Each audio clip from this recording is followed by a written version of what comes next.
Good morning students. स्वागत है आप सभी का हमारे ऑफिशियल यूट्यूब चैनल एनबीजीएन एजुकेशन पर।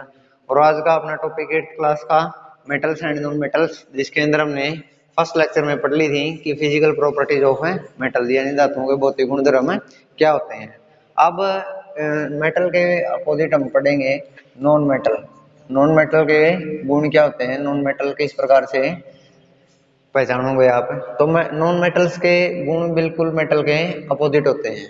नॉन मेटल क्या होती हैं, ना ही तो नॉन मेटल्स आर या non metals shown neither shown malleability, यानी ना ही तो वो मेलेबिलिटी का गुण शो करती हैं, यानी ना ही तो हम उनको चादरों के रूप में बना सकते हैं पीट पीट के, नॉर डक्टाइलिटी, ना ही उनको हम क्या बना सकते हैं, ना ही हम उनको पतले तार के रूप में खींच सकते हैं। तो मेटल्स इसके अपोजिट थी, उनके अंदर क्या था, मेलेबिलिटी का भी गुण था और डक्टाइलिटी का भी था, यानी उनको हम चादर के रूप में बना सकते थे और पतले तार के रूप में भी खींच सकते थे।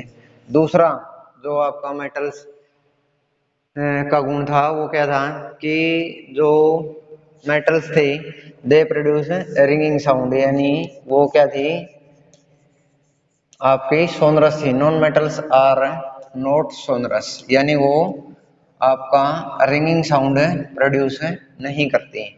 और क्या था, दे आर, या नॉन मेटल्स आर लिख सकते हो आप, non metals are bad conductor, यानी वो क्या थे, गुड कंडक्टर थे किसके, हीट एंड इलेक्ट्रिसिटी के। दे आर बैड कंडक्टर, यानी क्या है, इनके अंदर से ना ही तो हीट जा सकती, यानी ना ही तो इसके अंदर से उष्मा जा सकती और ना ही क्या जा सकती, इलेक्ट्रिसिटी। इसको छोड़ के इलेक्ट्रिसिटी एक अपवाद है, इसके अंदर भी कार्बन का प्रूफ होता है, कौन सा, ग्रेफाइट, जो हम जनरली पेंसिल के अंदर जो देखते हैं, तो वो क्या है, वो तो होता है कंडक्टर, लेकिन बाकी सारे की सारी नॉन मटेरियल क्या हैं आपकी, bad conductor of heat and electricity. और क्या होते हैं, ना ही सोनरस होते, ना ही मेलेबिलिटी का गुण शो करते, ना ही डक्टाइलिटी होती, bad conductor of heat and electricity. तो और जो आपकी नॉन मेटल्स हैं उनकी संख्या कितनी होती है, 23 होती हैं। क्या होती हैं, 23 होती हैं। तो 23 की 23 ना ही तो ये सॉलिड स्टेट में पाई जाती, यानी इनकी कोई फिक्स स्टेट नहीं होती। 11 तो इसके अंदर होते हैं गैसेज, और 11 इसके अंदर क्या होती हैं, सॉलिड, और एक क्या होती हैं, लिक्विड, यानी इनकी कोई फिक्स स्टेट नहीं होती।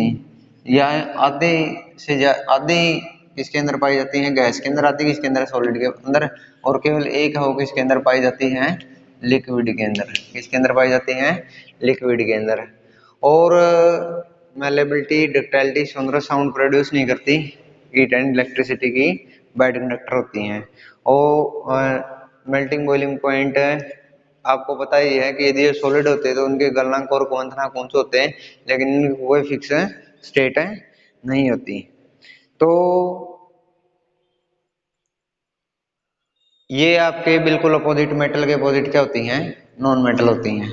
आप पढ़ेंगे इसी चैप्टर में आगे कि केमिकल प्रॉपर्टीज ऑफ है मेटल, कि मेटल की केमिकल प्रॉपर्टीज क्या होती हैं, यानी इनके रासायनिक गुणधर्म क्या होते हैं। तो इसका जो फर्स्ट केमिकल प्रॉपर्टीज है, केमिकल प्रॉपर्टीज ऑफ मेटल, यानी रासायनिक गुणधर्म, केमिकल प्रॉपर्टीज ऑफ है मेटल की धातुओं के रासायनिक गुणधर्म क्या होते हैं। फर्स्ट जो आपको दे रखी है वो दे रखी है reaction with oxygen, reaction with oxygen, यानी जो मेटल्स हैं वो ऑक्सीजन के साथ किस प्रकार से रिएक्ट करती हैं। जो मेटल्स हैं आपकी वो ऑक्सीजन के साथ हैं कैसे रिएक्ट करती हैं। तो आपको पता है कोई भी चीज जो भी बर्न करती है, यानी जो भी चीज जलती है, जो भी चीज बर्न करती है वो किसकी प्रेजेंस में करती हैं, ऑक्सीजन की प्रेजेंस में करती हैं। कि किसकी प्रेजेंस में करती हैं, ऑक्सीजन की प्रेजेंस में करती हैं। तो जितने भी आपके हीट के प्रोसेस होते हैं, गर्म करने के प्रोसेस होते हैं, जलने के प्रोसेस होते हैं, बर्निंग की, वो किसकी प्रेजेंस में होते हैं, ऑक्सीजन की प्रेजेंस में होते हैं। और जितने भी मेटल्स हैं आपकी, जितने भी मेटल्स हैं, जब भी वो ऑक्सीजन के साथ रिएक्ट करती हैं, मेटल्स जब भी ऑक्सीजन के साथ रिएक्ट करती हैं तो क्या बनता है, मेटल का ऑक्साइड बनता है। क्या बनता है, मेटल का ऑक्साइड। फॉर एग्जांपल, यदि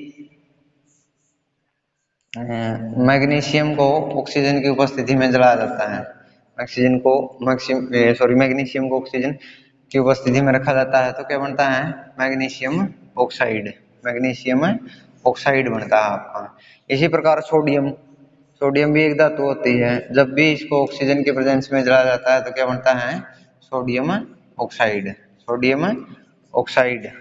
तो कहने का क्या अभिप्राय है, जब भी आपकी मेटल, कोई भी मेटल है, चाहे मैग्नीशियम है, चाहे सोडियम है, चाहे पोटासियम है, लिथियम है, कोई भी है, जो भी आपकी धातु है वो ऑक्सीजन के साथ किस प्रकार से रिएक्ट करेगी, मेटल का ऑक्साइड बनेगा। तो जब भी मेटल ऑक्सीजन के साथ रिएक्शन करती है तो क्या बनता है, मेटल का ऑक्साइड बनता है। कितने भी आप मेटल ले सकते हो, उनके एग्जांपल ले सकते हो। दूसरा है एसिड के साथ किस प्रकार रिएक्ट करती हैं। मेटल एसिड के साथ है किस प्रकार रिएक्ट कर सकती हैं, यानी एसिड के क्या होते हैं आपके, अम्ल होते हैं। एसिड क्या होते हैं, जिसे हम हिंदी में क्या बोलते हैं, अम्ल।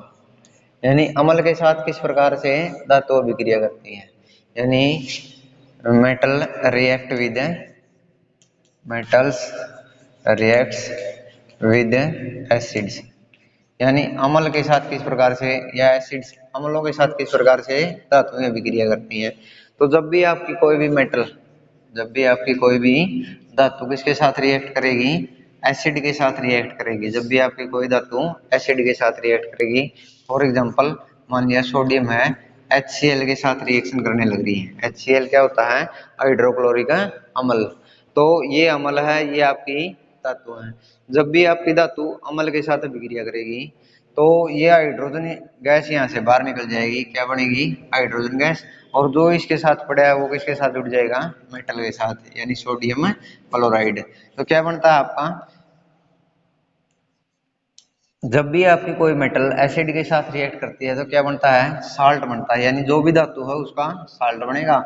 और साथ में कौन सी गैस बाहर निकल जाएगी, हाइड्रोजन गैस है बाहर निकल जाएगी। तो इसीलिए जब भी कोई मेटल आपकी रिएक्ट करती है किसके साथ है, एसिड के साथ, तो क्या बनता है, साल्ट बनता है और हाइड्रोजन गैस बाहर निकल जाती है। Reaction with water. नेक्स्ट जो आपकी दे रखी है कि मेटल किस प्रकार से वाटर के साथ, एक एग्जांपल आवश्यक नहीं है, आप कोई भी एग्जांपल ले सकते हो।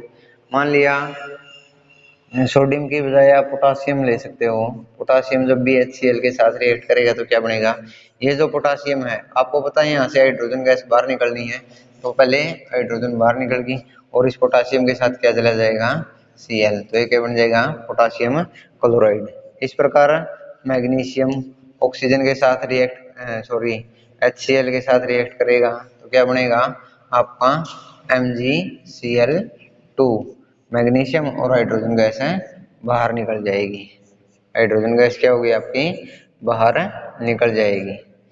तो इसी प्रकार से जो भी चीज, जो भी धातु अम्ल के साथ अभिक्रिया करेगी तो सबसे पहले क्या बनेगा, उस धातु का साल्ट बनेगा और साथ में कौन सी गैस बाहर निकल जाएगी, हाइड्रोजन गैस है बाहर निकल जाएगी। हर बार जब भी आपका अम्ल धातु के साथ अभिक्रिया करेगा तो हर बार हाइड्रोजन गैस है बाहर निकल जाएगी।